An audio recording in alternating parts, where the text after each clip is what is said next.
21. A company closely monitors supply performance and notices recent late deliveries from one supplier. The supplier discloses flood damage at the plant. The company quickly shifts sourcing to a new supplier and has minimal loss of sales. Which of the following risk strategies reflects company act? A. Achieving low cost through reaction. B. Creating an adaptive supply chain community. C. Reducing supply chain vulnerability. D. Investing in redundancy. Answer B. The scenario describes a company that quickly adapts to a change in circumstances by shifting to a new supplier when their current one faces difficulties due to flood damage. This is an example of an adaptive approach, rather than one that was planned for in advance to reduce vulnerability or provide redundancy.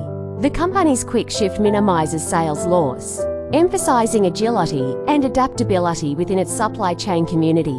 22. Which of the following performance measurements identifies supply chain flexibility?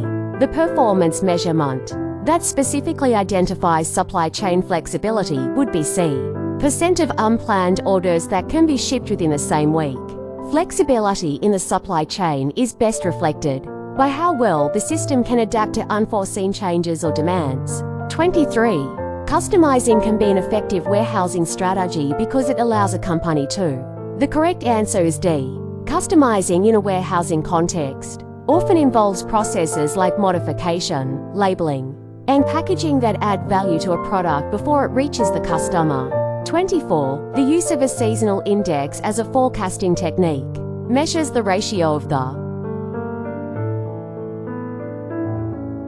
The correct answer is A. The use of a seasonal index in forecasting typically measures the ratio of the average seasonal demand to the average demand for all periods. A seasonal index is most accurately described as measuring the ratio of average seasonal demand to the average demand for all periods, making option A the correct choice. 25. Which of the following techniques require close coordination between product and process design? The correct answer is actually a concurrent engineering.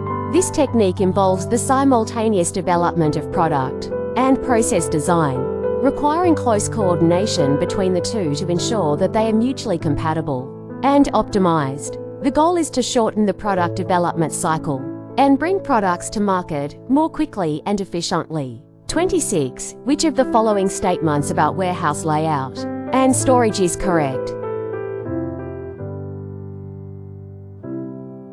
The correct answer is D.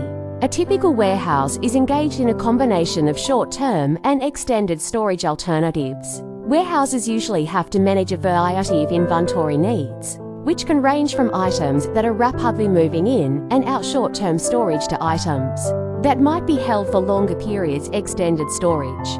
27. Using new housing construction data as a predictor of construction equipment sales is an example of what type of forecasting method? The correct answer is actually a causal.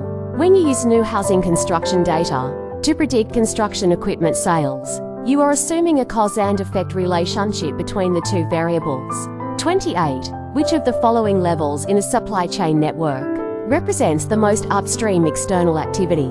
The correct answer is a supply to contractor. In a supply chain network, the term upstream refers to activities that are closer to the raw materials or the initial stages of production. Downstream activities, on the other hand, are closer to the end consumer. 29. When evaluating several possible supply chain options, a firm considering the minimal total cost should.